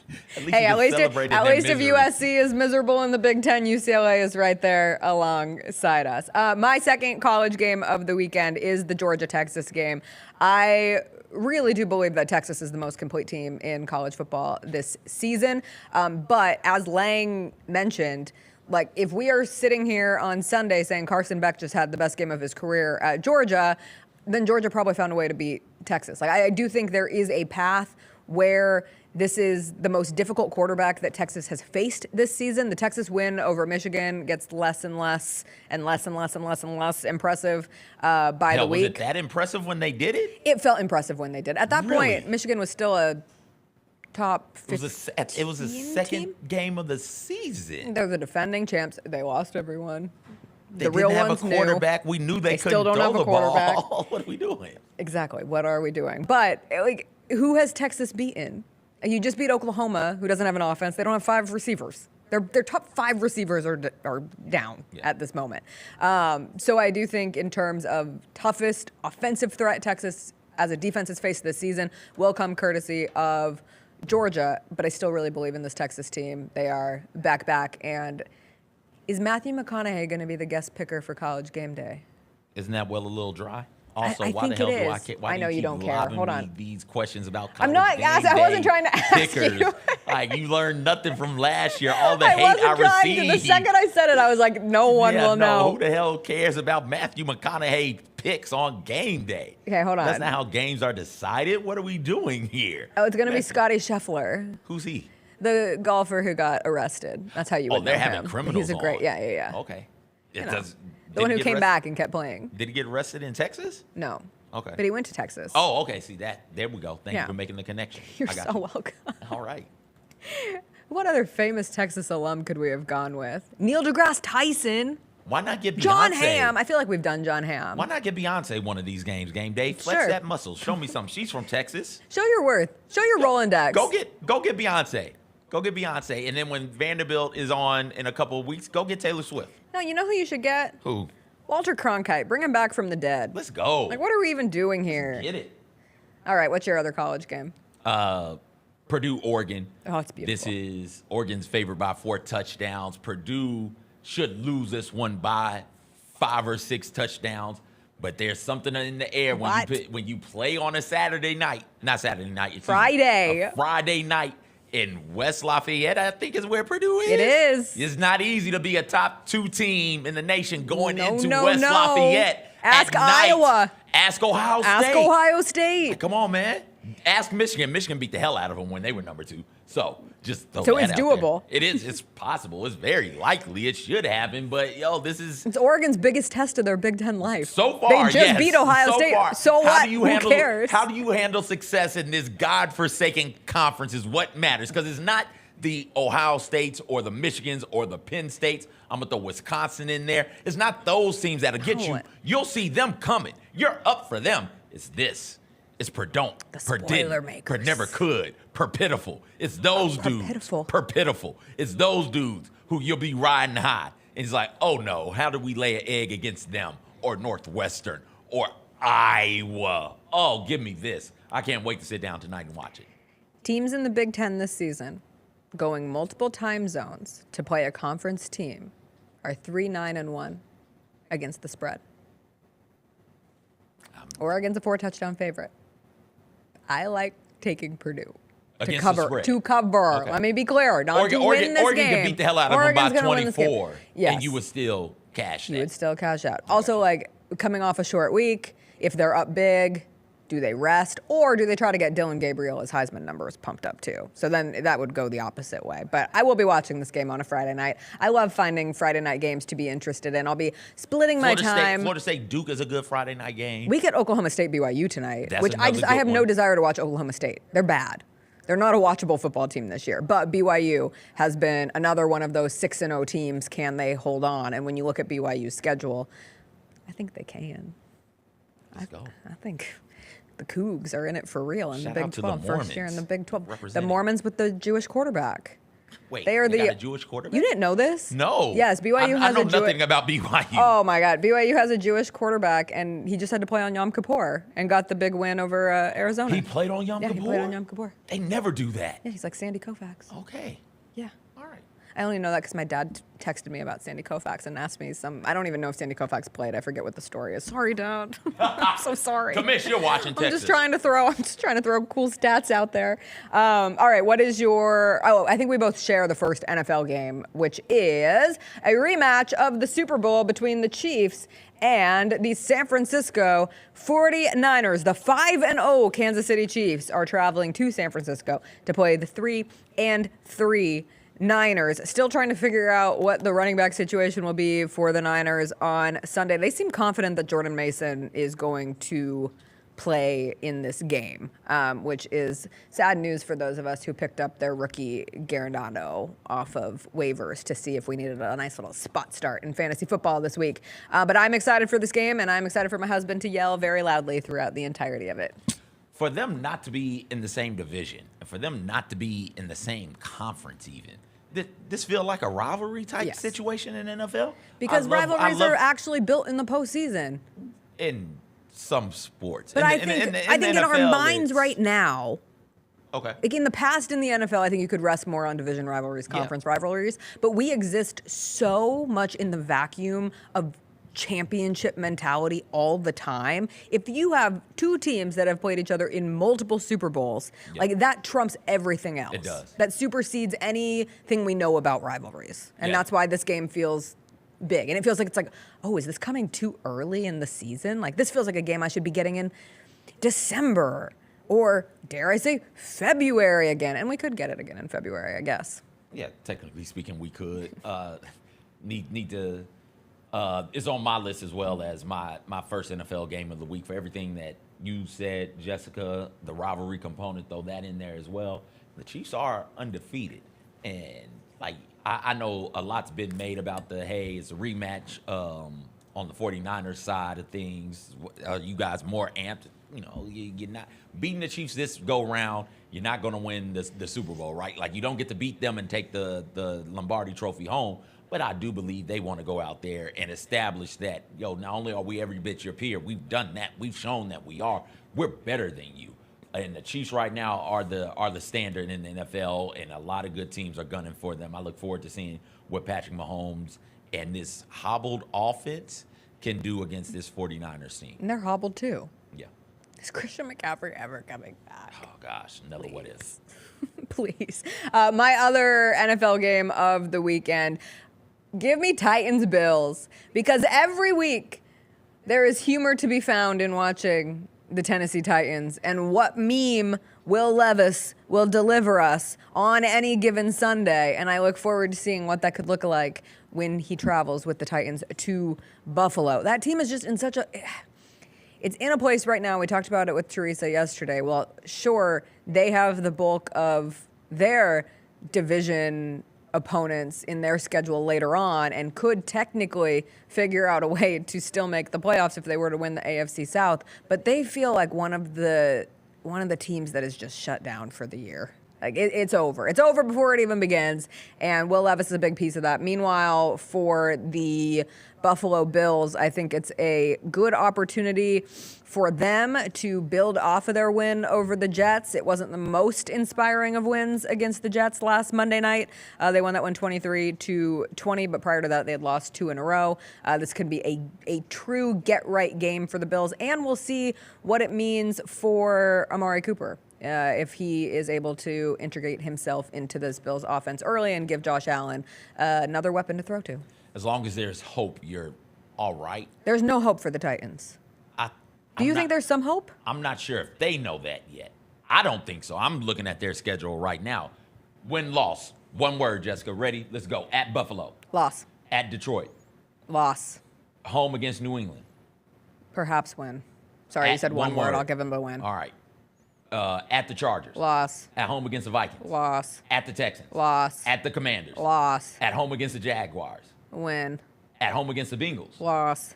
At the Colts. Give me one word. Loss. At the Jaguars. Win. At home against the Texans. Loss. Last game of the season. That's 3 wins right there. Yeah. You're looking at 4-13. I'm not sure they win both against the Jags because I'm not sure Doug Peterson makes it home from London if the Jags lose to the Patriots I'm not on Sunday sure morning. when the hope begins to fade with the fan base. Like when hope fades, fans turn on their team and start trying to eat the team. That's going to happen at some point. I'm not sure where it happens, and I'm not sure if Will Levis will be able to like handle that. And so what we're talking about here with the Titans, it is kind of what it is what it is. This season is not going to be a very good one for the Titans. A season where people had so much hope. You go out there and you sign Calvin Ridley. You spend the most money in free agency out of everybody else in the NFL. You say to your fans, hey, look, we have our quarterback and we'll be healthy because we won't be near as injured as we've been in years past. That's allowed us to get all of this money in cap space, and then you spend it all, looks like very poorly, and you've got nothing to show for it. So this season is almost a wrap for the Titans. Well, what does that mean going into next season? How does everybody feel about this team going into next season? Is Will Levis going to be somebody who next season comes in and is already decided, hey, the first bad game he has, we got to go to somebody else? How does that affect the draft going forward? Those types of things. I like that pick on Game of the Week because, like, if the Titans don't win this thing in Tennessee, and up in Nashville, especially if they just get snowballing. absolutely rocked, right? Like if Will Levis doesn't have one touchdown in that game. Oh well, get ready. It's going to be a snowball effect. It's ready. Seeing this play out. All right, my last NFL game of the week this week is the good game. It's the Lions versus the Vikings. The NFC North is really, really good this year. Maybe the best division in football. Really surprising considering how slowly the first, 3 games went for the Chicago Bears. Figured that Williams would figure it out eventually. Feels like he's against bad competition. Feels like he's humming along, though. And you throw in him with the Packers, who everybody was high on, the Lions everybody was high on, and then the Vikings, who are surprising everybody. That division, losses in that division can absolutely move you from being the best team in that division to middle of the pack in that division, and then you avoid, from a playoff seeding standpoint, you can avoid playing in the first round, or you can get a better matchup at home in the first round and in the second round. This game has major, not just division impacts, but NFC playoff impacts as well. Hutchinson is obviously out. That hurts. I saw the saddest, sweetest. It was such a sweet video for Aiden Hutchinson. It was like all of the kids that he has cheered up at the hospital. Oh my gosh, all coming and wishing him to feel better. They played it at the end of SportsCenter this morning, and I was like, I was not prepared to cry at the beginning of this Friday. If you can go find it, it has to be somewhere on social. It started on social. Aiden Hutchinson kids, and it is the sweetest of the videos. But that is a huge loss for the Lions. I mean, the conversation right now is, can the NFC North be the first division to ever send all 4 teams to the playoffs? And right now, they look like they could. Good game. Also, 5-1 Detroit, 6-0 Minnesota. Real good game. That's how we were having that conversation. It's like the most common offshoot of a football conversation in our household right now is the notion of like who is more important, the coach or his quarterback, and how often coaches get carried by quarterbacks in particular, but good teams in general. And we were talking about it from the Sean Peyton lens last night with Drew Brees. And then thinking the case of Sam Darnold. Like, is Sam Darnold playing better because Kevin O'Connell understands what positions to put Sam Darnold in? Or has Sam Darnold just gotten better because he's had time to get better? And he always had this ability in him. It just wasn't tapped into. It's all of that is a combination, first off, of everything. Right? Sure. We've seen like who gets more credit. I just like to figure out who gets more. Quarterbacks in this was Kurt Warner was this. Where Kurt Warner was completely out of the league. He comes in with the Rams, not as the starting quarterback, but just, hey, let's give this guy a look. Ends up starting, ends up winning a Super Bowl with them and getting to a handful of others. One more with the Rams and one with the Arizona Cardinals. I think some of this, though, the way I lean on this, quarterback and coach, you got to know and understand and humble yourself, both sides, and say, hey, this is what you can do, so we're going to make you do that. this is what you can't do. We're not going to do that in any shape, fashion, or form. We're just not going to do that. Quarterback will say, I want to prove that I can. No, you prove that you can't. Yeah. Not going to try it. And the coach has to say, hey, he's worked really, really hard to prove that he can, and I've seen it in practice. It's not showing up in the game. The coach has to say, hey, don't worry about it. I love how much you're working. I love how hard you're working. I got trust in you doing these things here, so this is what we're going to roll with. You got to put your quarterbacks in positions to be successful. Are there quarterbacks who can be successful in any position? Hell yeah, there are.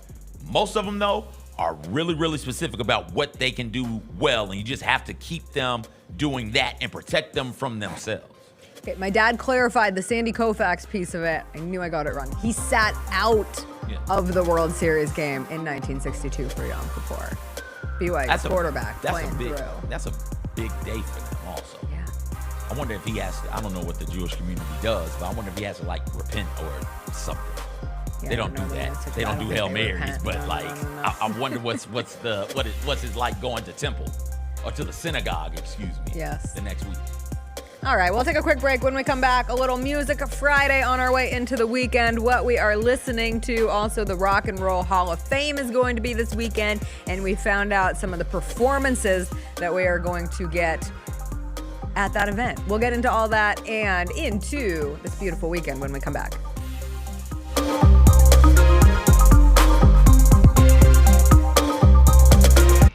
When it's all on the line, you turn to the strong, the stable, the unwavering, to those with a history of raising their performance to meet the moment. It's true in basketball. It's true in banking. Grizzlies checking from Pinnacle. Play hard. Bank easy. Open a Grizzlies checking account with at least $100 and a recurring direct deposit by August 31st, and you could receive a $200 direct deposit bonus into your account. Details at grizzliesbanking.com. Member FDIC. Justin Timberlake. I'm bringing sexy back. The Forget Tomorrow World Tour. Live in Memphis. Justin Timberlake. FedEx Forum, Saturday, November 23rd. Get tickets now at livenation.com. The brand new single Selfish is available to stream and download now. For more, hit up justintimberlake.com. The Chiefs. They're... What? They covered for you, Bennett. No, I know, but I'm saying, like, everyone always tries to write them off. Whole team's hurt. They're 5-0.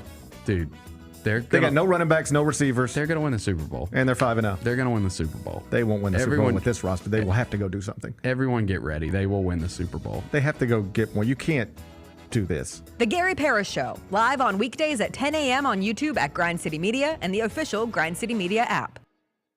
Congratulations to the Vanderbilt Commodores. They have actually hit the over on their win total for the season. Winning number 3.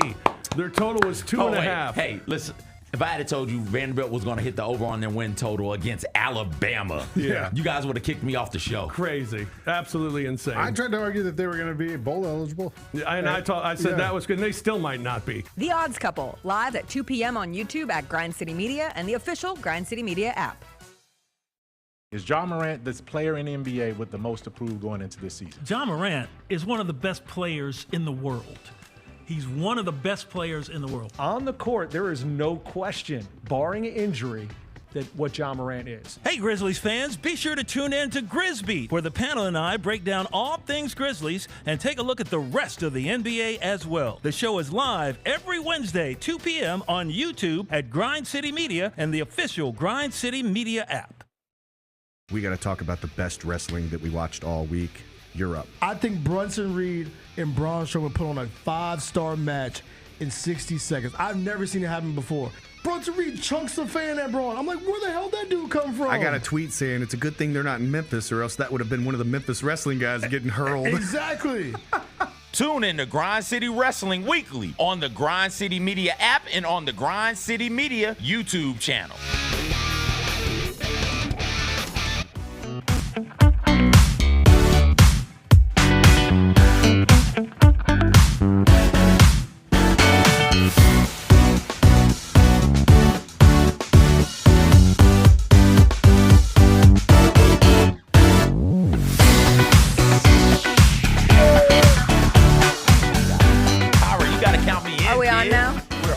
Welcome back. I'm over here. What a beautiful Friday.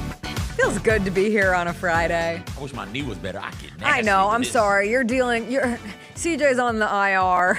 Bad news for the Grizzlies. The bad news keeps rolling. It hits you too. It's rolling through the employees We're all a now. little hobbled And you going know into. what? Are you going to play in the 3-on-3 tournament? Doubtful. I'm doubtful for the 3-on-3 tournament next week. Oh no. We'll see what this knee swelling looks like. I'm gonna go over there. And I'm gonna try and sneak into the Grizzlies training facility and have them treat this knee. Get in that ice bath. I need to. I wish I had an ice bath. Just I throw think ice they're in the bath. miserable. No, that's too much work. Like, I don't have that much ice. I would have to go to the store and get a bag of ice and then dump the ice into the Get you tub. like 6 or 7 bags of ice, dump it in the tub, turn the water on, hop in. Do you take cold showers? Only when certain things have happened. Gotta calm down some kind of way, Jessica. I was Even in asking marriage, because you guys could be a little teased. we were talking about cold showers for metabolism boosting, and I went through a period in my life where I was taking cold showers all the time because I thought it would boost my metabolism, and now I think that's the stupidest thing alive. But I do think like an ice bath would cure me. So I should just take a cold Ice shower. bath would cure you of My what? ails. My age, my back pain gone, my stomach pain What if that's how it gone. works? Like you take an ice bath and you cut down I'm your not- aging process by like a week. I'm not convinced. You want to know how down bad I am? Yes. I bought some like pineapple supplements yesterday that my voice teacher told me about that are like anti-inflammatories. Okay. And they're a natural supplement. And he was like talking about them, and I was like, oh, that sounds great. Let me just order these off Amazon. And then I did it, and I was like, why did I just spend $10 on something that probably isn't gonna work? What's inflamed? Your I don't throat? know. Okay. My life. My life is inflamed. Everything bad that ends up happening to our bodies is because of inflammation. Yes, so I'm trying to fight inflammation. Just fight inflammation as long I as you eat a can. good anti-inflammatory diet. That's good. Like, what else can I do? I don't even eat fast food. I don't deserve this. If my back is gonna hurt, I deserve to at least get one like McDonald's cheeseburger a week. I would say then, to counter your point, because I think it's a damn good one, if your back is gonna hurt anyways, Might as well. go ahead and get it, dog. Why not? What am I doing here? Your, Why your am I back is eating gonna health? hurt. Your back can hurt, and you eat terribly delicious junk food, or your back can hurt and you cannot eat the terribly delicious junk food. Either way it goes, your back is hurt. So you got to do what you got to do. We have these Oreos. Okay. They're pumpkin Oreos Okay, the that orange Chris brought joints? home. What color are they? They're Describe them Oh, slowly. I'm sorry. They're like not the classic orange cream filling, That which orange- just tastes better than the normal quick Oreos. Timeout. Quick timeout. That orange cream filling Oreo. Is the best Oreo. If I like standard standard is setting. it better than the red Oreo? Than the one they drop Yes. at Christmas? Yes. Okay. And 'cause better I'm than with the you. Easter, like the I'm with you. pastel Oreos. They just started doing Yeah, that. yeah. But I'm with They're you on trying to orange. capture the magic of the orange Oreos, and there is. But these orange Oreo are is special. like legitimate pumpkin flavored. So it's a white cookie Okay. with like a pumpkin filling, What color is the filling? like orangey red. Okay. Like red dye 40 up in there so yeah. heavily. Oh, yes. And we said we were gonna. Chris brought them home from work, and we said we were gonna dump them after last weekend because we didn't want to be tempted to eat them again this weekend.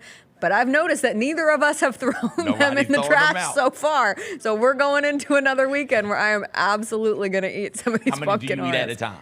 I try to limit to 2. If I have 3, my tummy hurts. Okay. All right. But I can eat you're the whole old package. because of the 'Cause inflammation. I'm old. Take an ice bath. I'm old, Greg. When I was old enough to realize, when I was old enough to buy my own food, and then also old enough to realize, I could buy a thing of Oreos whenever the hell I want to. Whenever. I would eat them by the sleeve. Yeah. I'm telling you, it would come with like 4 sleeves, and Uh-huh. I'm just knocking sleeves out a day. Oh, Just you'd get not those like good. little mini Oreo packs. Did you ever get those? Like the bag of the mini Oreos? I know what you're talking And they're about. so small, and you're just like, like how do people buy chips and not eat the whole bag? I don't know. That's You're why I asking can't the- eat them. You're asking the wrong guy because I popped a can of Pringles yesterday and was like, yep. Once you pop, I'm eating that all- fun don't stop. I'm eating all of these. All right, let's do some Music Friday news before we get out of here. I saw this video on TikTok and I sent it to you, and I don't think you've seen it on TikTok. I have. But I can't show it because it has the music in it, so I will simply explain it. But there was an interview on the podcast Behind the Wall, which goes into like the meanings or the history or the stories behind some of the most famous songs that we know. And the songwriter Evan Kidd Bogart was on it, and he wrote the lyrics to Rihanna's SOS, which was her first #1 hit on the Billboard Hot 100.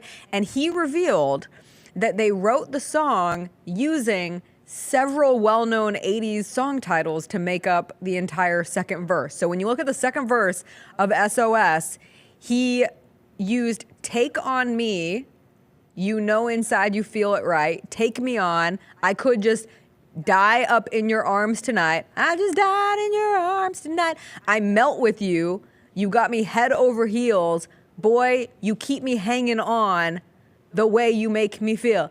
The way you make me feel. All of those are just words to top songs from the 80s. I love songwriters. Obviously, I love pop stars. I love musicians. I love the people who get all of the fame because I love music. But I think songwriting is one of the most fascinating careers because these people write the songs that we are obsessed with, and there are often incredible anecdotes like this one that we just never think about.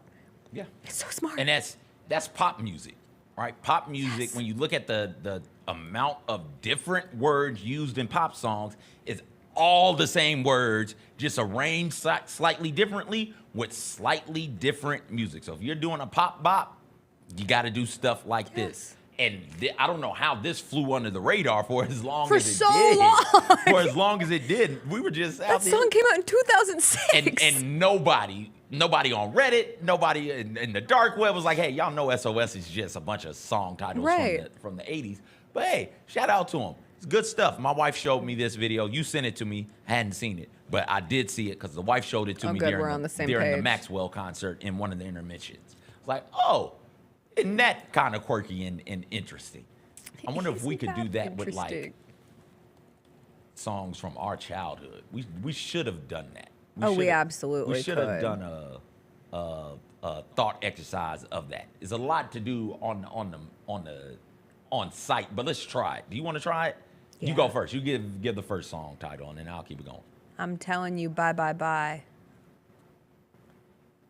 Oh, gosh. And then you're saying I'm blue, dubba dee, dubba die. Oh, well, you got it. Baby, got back.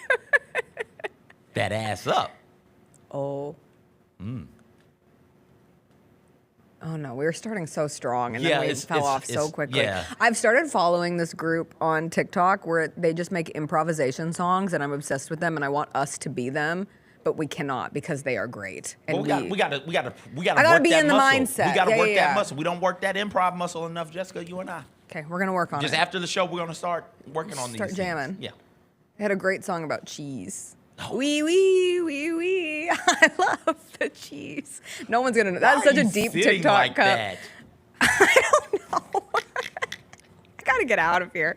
I'm really excited for the Rock and Roll Hall of Fame this weekend. I've had it circled for a long time because my sweet, sweet mother of all, Cher, is being inducted into the Rock and Roll Hall of Fame. We're also getting the first NFL Rock and Roll Hall of Fame game that we've ever had. Unfortunately, it's a Cleveland Browns game, so that's a bummer. They play the Bengals, but they're going to have Foreigner perform at half. They're going to have Robert Cool Bell of Kool and the Gang is doing the coin toss, and then Ozzy Osbourne's lead guitarist is doing the national anthem. When I first read it, I thought Ozzy Osbourne himself was doing the national anthem, and I was like, that cannot be true, and it is not true. But we do have quite a few performers who are being inducted who will also be performing this weekend. We're getting performances from Mary J. Blige, Cher, Dave Matthews Band, Foreigner, Peter Frampton, Kool and the Gang, and Dionne Warwick, who I was just talking about yesterday.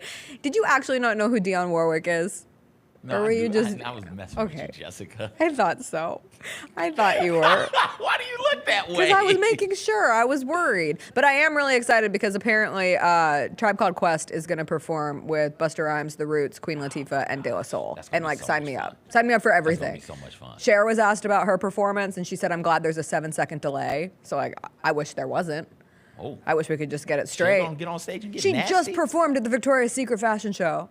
We're going to get nasty, Cher? Let's go. I mean, she's 78, but she's still got it. Most 78-year-olds do. And they can still get it. You're not wrong. Like, let's go. Dolly Parton, still got it. Got it. Still could get it. Can't think of any other. No, I can't. But I know him when I see him. Dionne Warwick. Why? I was trying to think of Al Pacino, and I almost said Rick Pitino, which means we have reached the end of this. But Al Pacino was saying he like doesn't see his baby often, but sometimes they text, and everyone was like, "You text your baby? You text your baby?" There should be an age limit on you being allowed to be a father. There just should be. We can't this baby is not a millennial. First off, what is Al Pacino? Is he a boomer? Sooner. Is he like a baby boomer? I think Pacino's a boomer. So this baby isn't Gen Y or X, not millennial, in their 80s called? not Gen Z. This baby is a completely He's different. an octogenarian. Where's that at? Is that older than baby boomer? Because you should not be allowed to parent a child that is 3 generations behind you. That's just... Yeah, he's outside of a baby boomer. Because baby boomers are between the ages of 57 and 75. No, so there's boomer, Gen Y, millennials, Gen Z. No, he should not be allowed to be a parent to a child. Well, too bad he is. He's texting his baby. As the most right person on this show. That's where you draw the line. I would like to say that if I became president, I would say 2 generations max, and that's it. After 2 generations, you can't be a parent anymore. No. I have some new music recommendations on our way out. Okay. New song from Rosé with Bruno Mars called APT. Rosé is from Blackpink, the K-pop group. This song rules. Like, it first started and I was like, oh, this is a little too ting-tings, that's not my name. And then it got into the meat of it and I was like, this has sent me straight back to 2010. I love this song. Like, I've watched the music video. I've listened to it 3 times at this point. This was my favorite listen of the morning, so highly recommend that. New song from WizKid with Brent Faiyaz called Piece of My Heart. WizKid just makes music that sounds really great. Like, that's the best way I can... Every time I hear a WizKid song, I'm like, oh, I really like that song. And this one is no different from that. Kylie Minogue's new album, Tension 2, dropped. We've had so many amazing pop girly albums of the year, and I will have to throw this one into the ring of some of my favorites. After one listen, I will have to give it some more listens. It's a hot little 27-minute album because 3 of the songs are not yet available in the United States of America. But I was just cycling through. My favorite song that I heard so far is a song called Taboo, which I saw that Kylie Minogue described as a distant cousin to Britney Spears' Toxic, but I think it has more ABBA energy. But I like it. This was a fun listen, and I was surprised to enjoy it as much as I did. And then finally, I listened to the new Jeremiah single called Sick. And it was fine, but the only reason I really liked it was because then my Apple Music immediately filtered into Neo's So Sick of love songs. And I was like, you knew what I needed this morning. And that is exactly what it was. So I'm so sick of this week, so tired and true. Can't wait to have this weekend with you. Grizzlies Heat. Be there, be square. It's the preseason. CJ, I know I'll see you there. Give me the camera, Kyra. What is that? That's Is that your square? Yes. You're a square. I'm a square. Can we do it like this? Yeah, that's like a. How do we make a picture? Like this is me. Like this is me in my square box. That's how it is. Yeah, it's like this. My fingers are too long. They make a rectangle. Mine kind of turns into a diamond. Yeah. Or what's it called? Oh shoot. A quadrilateral. Yes. Like where it's angled, yes. Right? That's a quadrilateral.